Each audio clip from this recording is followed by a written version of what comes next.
Hello students, today we are going to learn a new topic, The Schoolboy.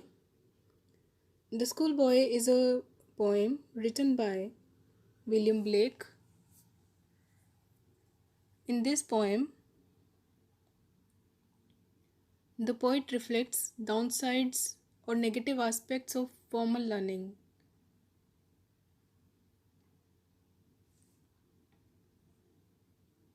In this, the poet reflects normal simple behavior of a schoolboy who hates going to school and to learn under strict environment of school. In the school, he feels like a caged bird. Rather, he likes waking up in the summer morning to stay home and play, to watch skylarks, to listen to bird songs, watching birds on trees, escaping from school, and wish to be independent and free for whatever he wants. Students, the school boy William Blake की लिखी हुई एक poem है. इस poem में childhood यानी बचपन में एक स्कूल गोइंग एक लड़के का जो बिहेवियर है वो ब्लेक ने बहुत सिंपल लैंग्वेज में एक्सप्लेन किया है. साथ ही विलियम ब्लेक ने ये रिफ्लेक्ट करने की कोशिश की है कि एक स्कूल बॉय बचपन में फ्री रहना पसंद करता है, उसे डिसिप्लिन बिल्कुल पसंद नहीं. स्कूल के स्ट्रिक्ट एनवायरनमेंट में उसे ऐसे लगता है जैसे पिंजरे में बंद पंछी. यहाँ उसने फॉर्मल लर्निंग यानी स्कूल में जो फॉर्मल लर्निंग करवाई जाती है उस फॉर्मल एजुकेशन के नेगेटिव एस्पेक्ट्स को भी रिफ्लेक्ट करने की कोशिश की है. ब्लेक ने अपनी इस पोएम में रिफ्लेक्ट किया है कि एक स्कूल बॉय जो उसका मेन कैरेक्टर है वो सुबह समर मॉर्निंग में जल्दी उठना पसंद करता है. उसके बाद उसे घर पर रहना और प्ले करना पसंद है. उसे बर्ड्स के सॉन्ग सुनना पसंद है. उसे ट्रीज़ में डिफरेंट बर्ड्स को वॉच करना, ऑब्ज़र्व करना, उनकी एक्टिविटीज़ को ऑब्ज़र्व करना, डिफरेंट स्काई लार्क्स यानी बड़ी बड़ी ऊंची ऊंची बिल्डिंग्स हैं उनको देखना, अपनी नेचुरल सराउंडिंग्स में डिफरेंट एक्टिविटीज़ को ऑब्ज़र्व करना और अपनी फ्रीडम के साथ जो वो करना चाहता है उसे वो करना पसंद है. लेकिन स्कूल से भागना भी उसकी पसंदीदा चीज़ों में शामिल है. Poem transcription. Students, now try to read this poem along with me.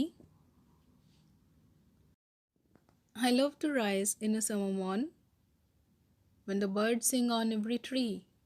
The distant huntsman winds his horn and the skylark sings with me. Oh, what sweet company!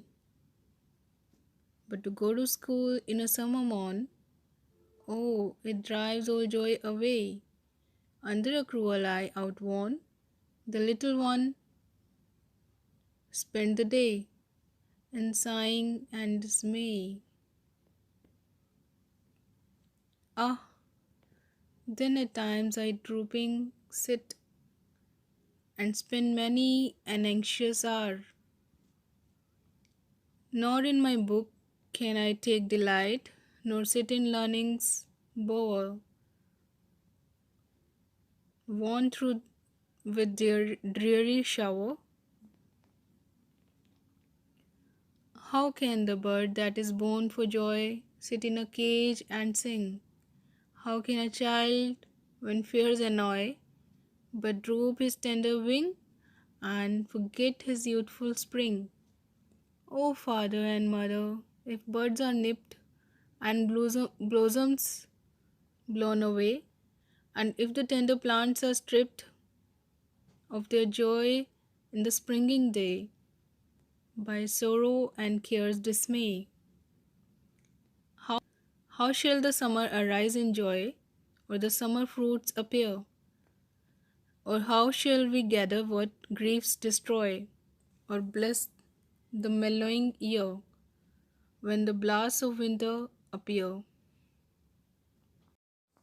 I love to rise in a summer morn when the birds sing on every tree, the distant huntsman winds his horn, and the skylark sings with me. Oh, what sweet company! Now, summer morn means summer morning. The schoolboy says that he loves to get up in the summer morning. गर्मियों की सुबह में उसे जल्दी उठना पसंद है. When the birds sing on every tree, जब हर ट्री के ऊपर बर्ड्स सिंग कर रहे हैं. The distant huntsman winds his horn and the skylark sings with me. Oh, what sweet company!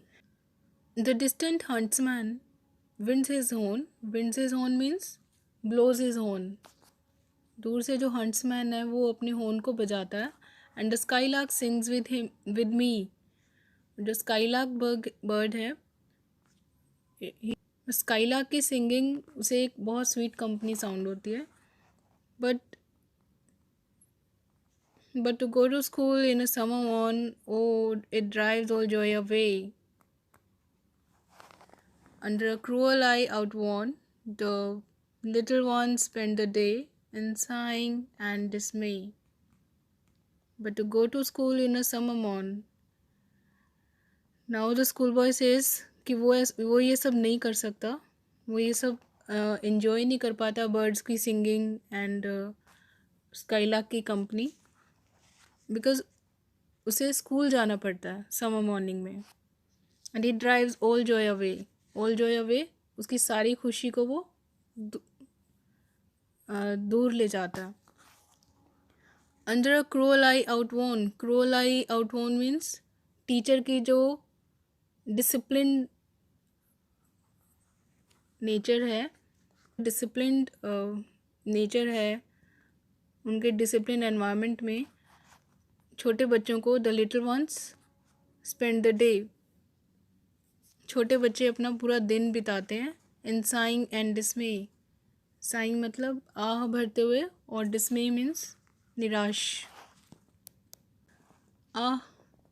Then at times I drooping sit and spend many an anxious hour. Nor in my book can I take delight, nor sit in learning's bower, worn through with dreary shower. Then at times I drooping sit. Drooping मतलब मुरझा के, झुक के. Flowers को देखा है कभी? मुरझा के वो झुक जाते हैं नीचे की तरफ. तो वो कहता है मुझे सर झुका के नीचे सर झुका के बैठना पड़ता है. And spend many an anxious hour, और टेंशन में कई घंटे बिताने पड़ते हैं. Not in my book can I take delight. Delight means enjoy. अपनी बुक्स में मैं एन्जॉय नहीं कर पाता. Nor sit in learning's bower. ना ही जो पढ़ाया जा रहा है उसमें मुझे कोई एन्जॉय होता है. Worn through with dreary shower. How can the bird that is born for joy sit in a cage and sing? Now school child says, वो अपने आप को एक बर्ड बोलता है कि मैं तो एक आज़ाद पंछी हूँ जो जॉय के लिए, खुशी के लिए पैदा हुआ है. और एक आज़ाद पंछी एक केज में यानी पिंजरे में कैसे बैठ सकता है और कैसे सिंग कर सकता है. How can a child when fears annoy?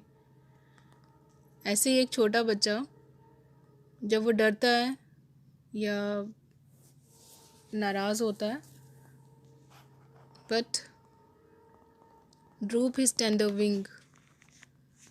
लेकिन उसके नाजुक जो पंख हैं, जो उसे उड़ने की फ्रीडम है, जो उसे छीन ली जाती है डिसिप्लिन एनवायरनमेंट में. And forget his youthful spring. वो अपनी सारी मस्ती को वहाँ भूल जाता है स्कूल में. O father and mother, if birds are nipped and blossoms blown away. अब वो अपने पेरेंट्स को याद करता है, उन्हें बोलता है. एक छोटी सी बर्ड होती है जिससे वो बाद में फ्लावर बन जाता है। कि अगर फ्लावर बर्ड्स को ही ख़त्म कर दिया जाए और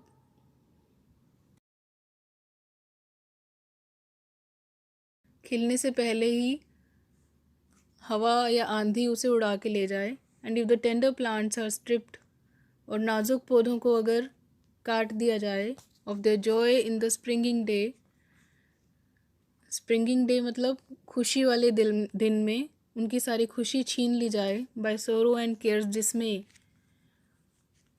सोरो दुख, और जो डिसिप्लिन एनवायरनमेंट है उसका जो दुख है या निराशा है, इन सब से उनकी सारी खुशी छीन ली जाती है, तो वो कैसे ग्रो कर सकते हैं और कैसे वो खुश रह सकते हैं। How shall the summer arise in joy और द समर फ्रूट्स अपीयर। अब वो स्कूल बॉय बोलता है कि how shall summer arise in joy. Arise मतलब जो समर का जो टाइम है जिसमें बच्चे बहुत खुश रहते हैं, जहाँ जब सब तरफ फ्लावर्स हैं, नेचर पूरी मस्ती पे है, तो उस खुशी के माहौल में एक बच्चा एंजॉय नहीं कर पाता। Or the summer fruits appear,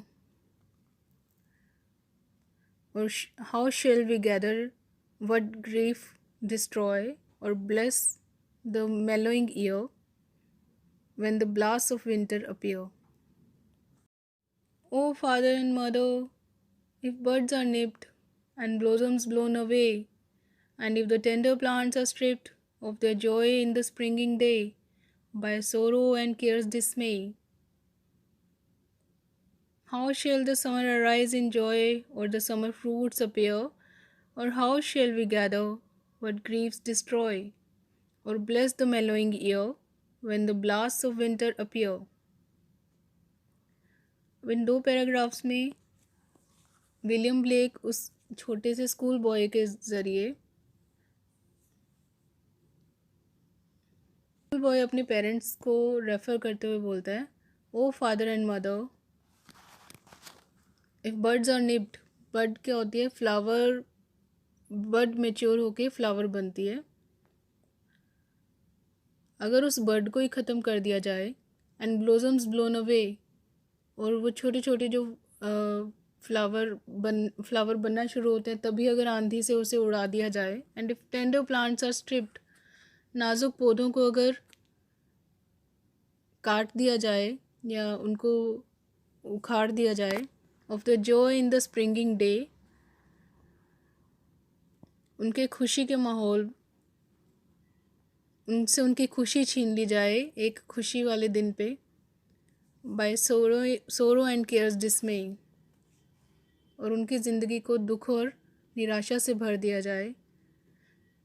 how shall the summer arise in joy, तो समर के मौसम में कोई कैसे खुश रह सकता है, और समर फ्रूट्स अपीयर, और कैसे समर के फ्रूट्स अपीयर होंगे, और how shall we gather what grieves destroy, जो दुख ने ख़त्म कर दिया है वो हम कैसे इकट्ठा कर पाएंगे, और bless the mellowing year when the blast of winter appear. mellowing year कैसे फ्रूट्स डेवलप होंगे